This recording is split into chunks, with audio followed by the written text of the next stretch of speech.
Olá, amados irmãos, amadas irmãs, que a paz do Senhor Jesus Cristo esteja com todos vós, que Deus os abençoe, que quem vos fala é o pastor e missionário Elvio.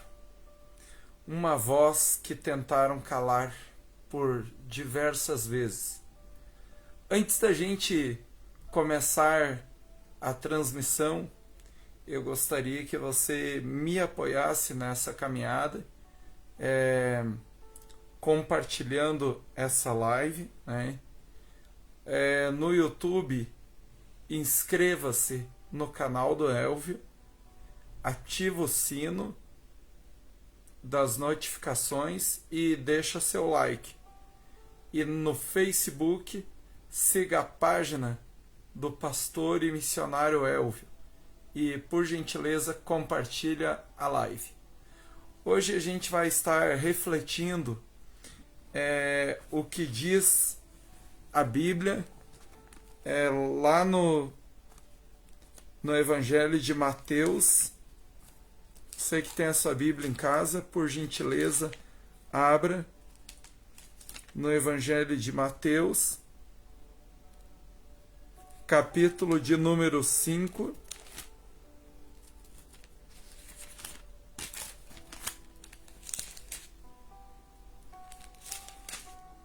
Versículo de número 11. Bem-aventurados sois vós, quando vos injuriarem e mentindo disserem todo mal contra vós por minha causa. Versículo 12. Exultai e alegrai-vos, porque é grande o vosso galardão nos céus.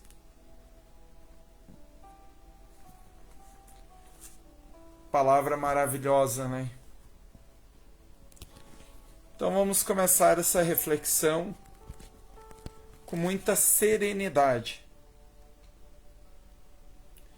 Irmãos, todos nós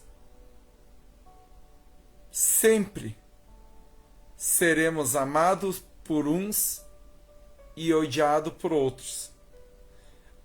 O simples fato da gente existir, ter personalidade e ser honesto gera desconforto numa grande parcela da sociedade que vive de engano e vive de falsidade. Quando você é sincero, você é a luz. E a luz, ela incomoda as trevas. Isso acontece desde a antiguidade, desde o tempo em que Jesus andou pelo planeta. Então, isso é fato. Quando você assume, em dado momento, um trabalho como liderança, seja uma liderança na igreja, uma liderança comunitária, ou até mesmo no ambiente de trabalho ou na sua casa, quando você assume um papel de liderança, você, em vários momentos, você vai ter opinião, posicionamentos. Não dá para ser evasivo sempre. E esses posicionamentos que você tem gera dividida, gera desconforto. Você vai ter fatalmente muita facilidade para conquistar amigos e também muita facilidade para conquistar inimigos, para mexer com o ânimo de pessoas, principalmente das pessoas que vivem nas trevas. E essas pessoas que você infelizmente acaba se tornando inimigo delas, Elas fazem de tudo, mas de tudo, para te destruir, para acabar com a tua reputação. A imaginação, a maldade, ela vai muito além do que você possa imaginar ou planejar. Elas falam que você disse coisas que na verdade você não disse. Elas falam que você fez coisas que na verdade você não fez. Elas dizem que você sente coisas que na verdade você não sente. Quem são essas pessoas para julgar o que você pensa ou o que você sente? Elas não conhecem a sua história, a sua caminhada, o seu interior. Só Deus conhece. E tentam transformar a sua imagem num verdadeiro demônio. Essas pessoas, elas fazem de tudo para te demonizar. Não é fácil lidar com gente que vive nas trevas, que são doentes espirituais. Não é fácil, porque a inveja, ela é quase que uma epidemia, né? Irmão Ricardo, muito obrigado pelo carinho da audiência. Com certeza, irmão Ricardo, estaremos orando pela vida do seu irmão Ricardo Souza, né? Irmão Ricardo, quando uma pessoa ela está no erro, não compete a nós julgar. A gente não pode ser omissos de jeito nenhum. É claro que a gente, com sabedoria, com lisura, e essa sabedoria não é humana, a gente tem que pedir do alto da glória, né? Então a gente faz de tudo para orientar essas pessoas, né? Nosso papel, nossa missão e nosso dever de cristãos. E a Bíblia, ela vai falar lá em Mateus 7, né? Claramente, não julgue. Então, não compete a nós julgar de jeito nenhum. Mas isso que eu estou falando não significa que eu compactue com coisas erradas de maneira nenhuma. Nós não compactuamos com coisas erradas. Porém, a própria palavra de Deus, Jesus diz, lá em Mateus ainda, em dado momento, diz assim, meu jugo é leve e meu fardo é suave. Então, se o seu irmão ele pediu oração e que quer sair do mundo do crime, eu não sei como que é a situação dele, se ele se encontra preso, não sei, eu não conheço. Quem conhece a vida de vocês é Jesus Cristo, mas se porventura ele estiver preso,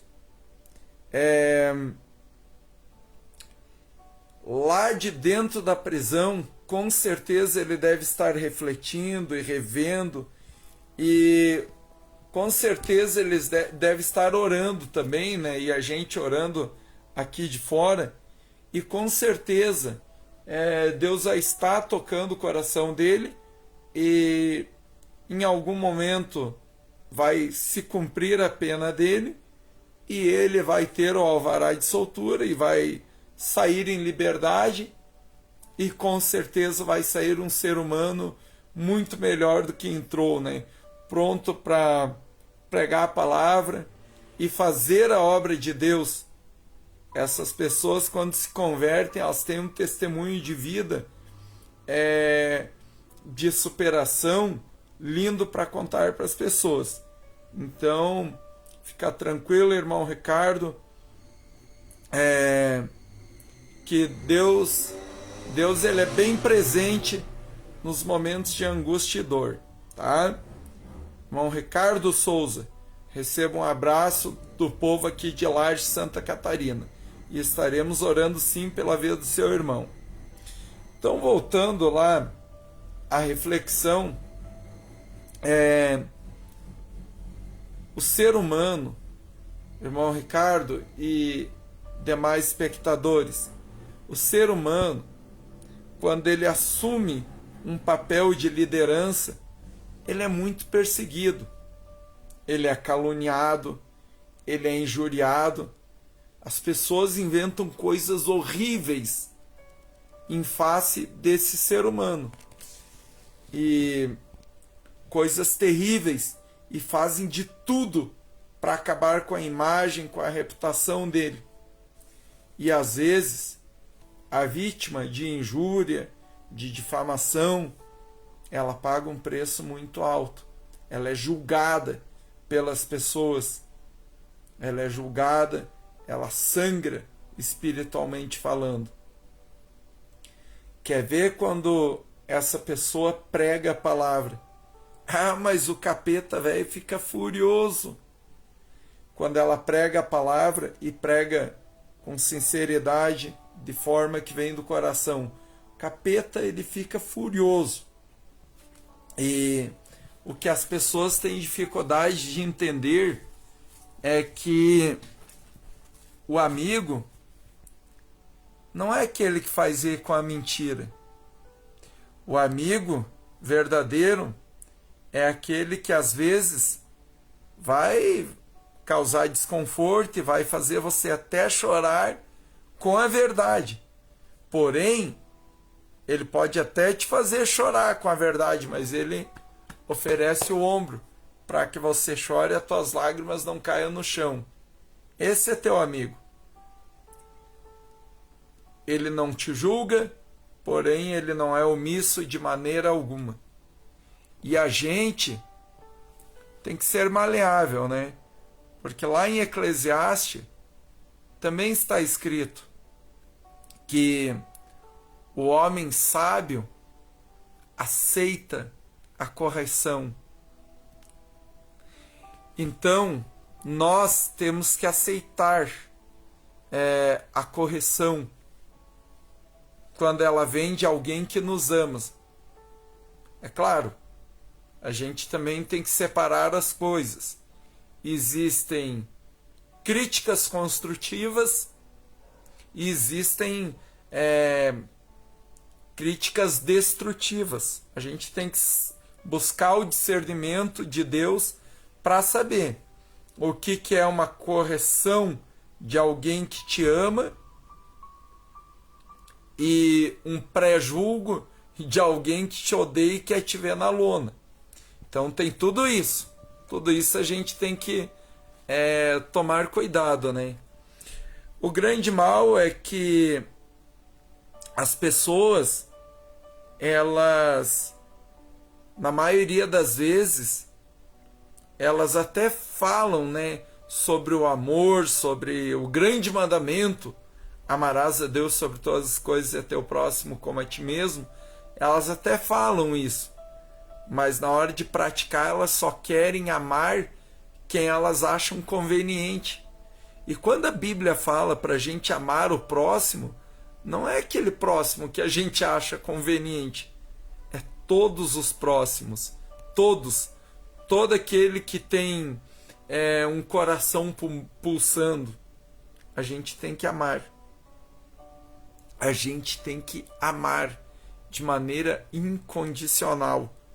Às vezes, a gente vai detestar a mensagem, porque às vezes é uma mensagem errada, mas a gente tem que amar o mensageiro.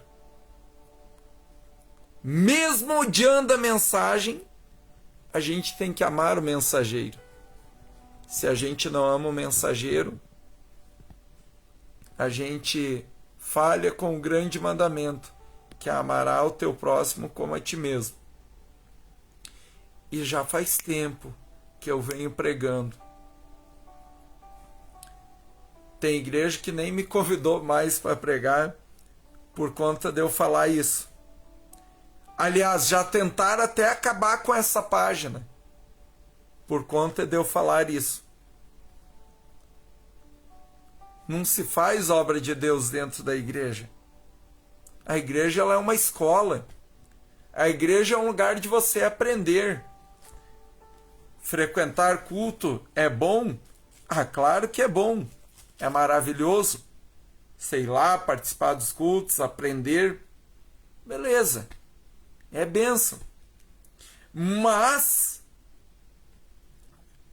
de nada adianta frequentar cultos se a gente não dá comida a quem tem fome, água a quem tem sede, agasalho a quem tem frio. De nada adianta.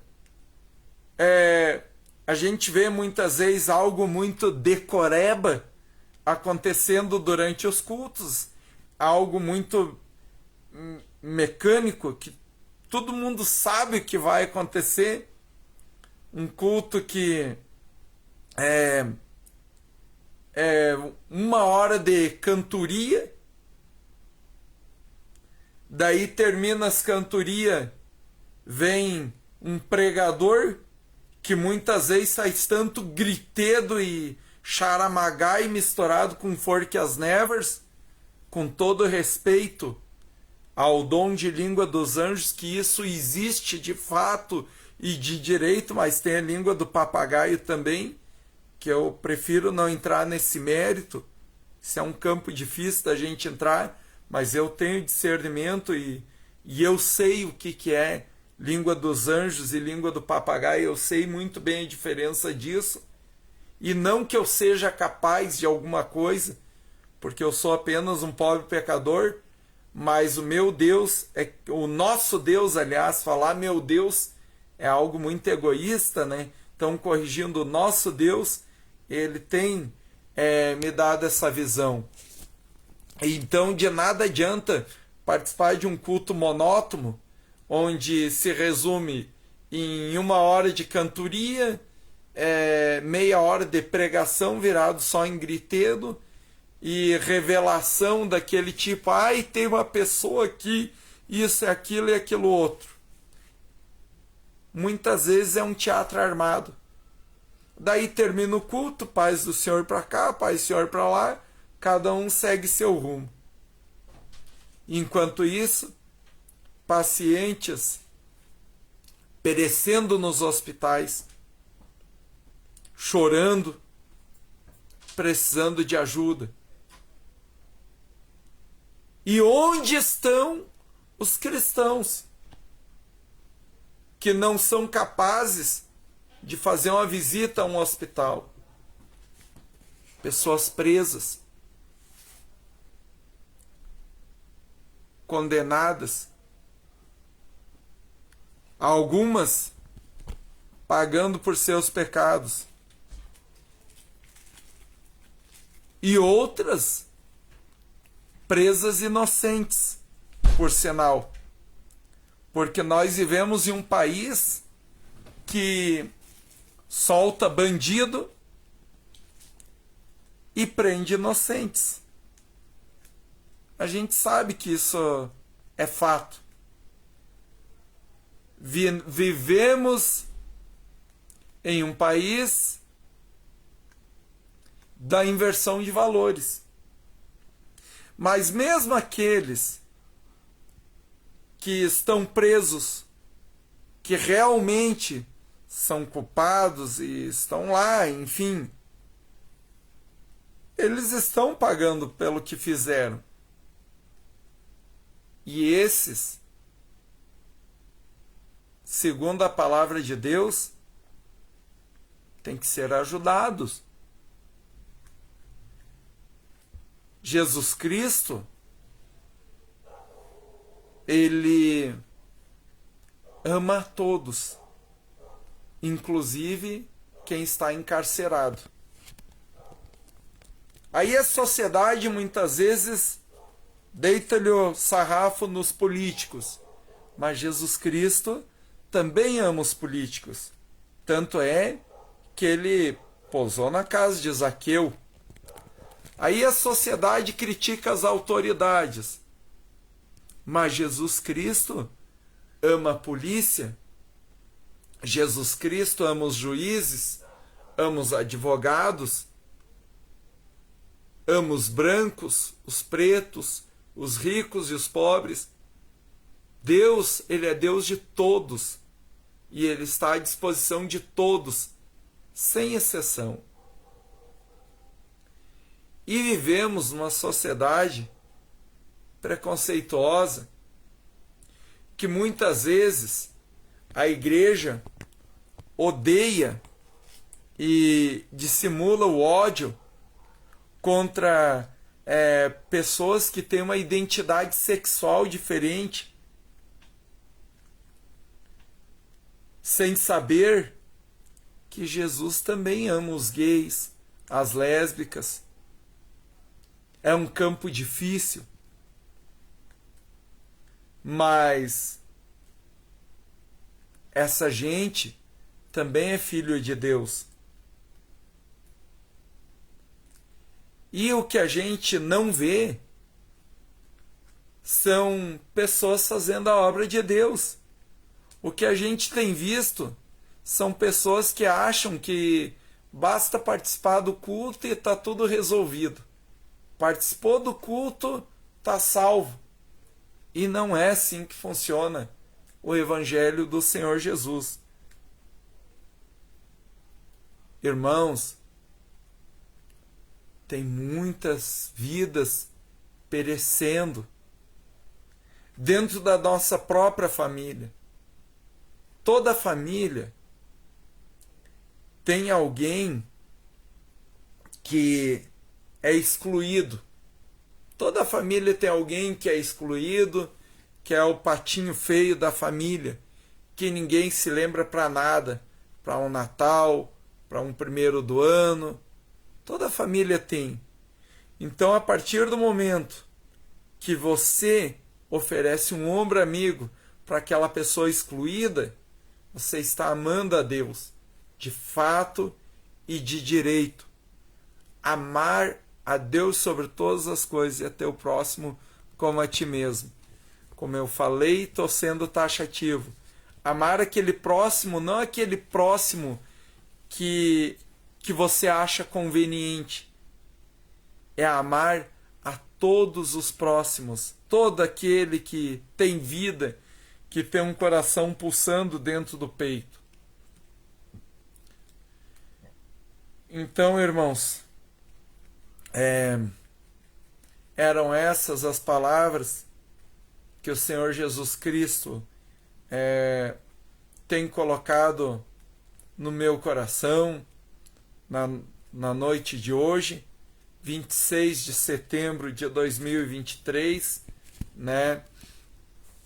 E existe também um mundo espiritual, uma guerra cósmica entre o bem e o mal, espíritos imundos peleando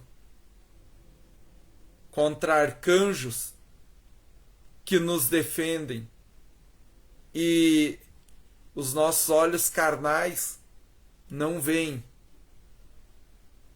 Só quem tem um sexto sentido aguçado consegue ver e perceber essas coisas que acontecem numa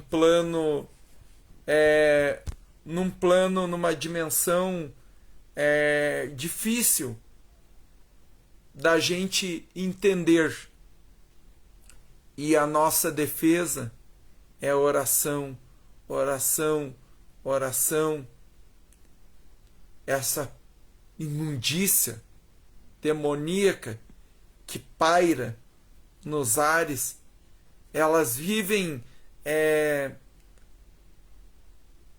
emitindo uma energia negativa e que semeia ódio e rancor no coração das pessoas, fazendo com que as pessoas odeiem umas às outras, fazendo com que as pessoas caluniem, mintam e outras cositas mais. E a oração é a chave da vitória e é o único caminho que poderá fazer com que a gente consiga ter êxito em meio a essa guerra terrível em que vivemos. Então eram essas as palavras. Protejam-se, protejam-se, e que Deus os abençoe. Tchau, gente. Até a próxima.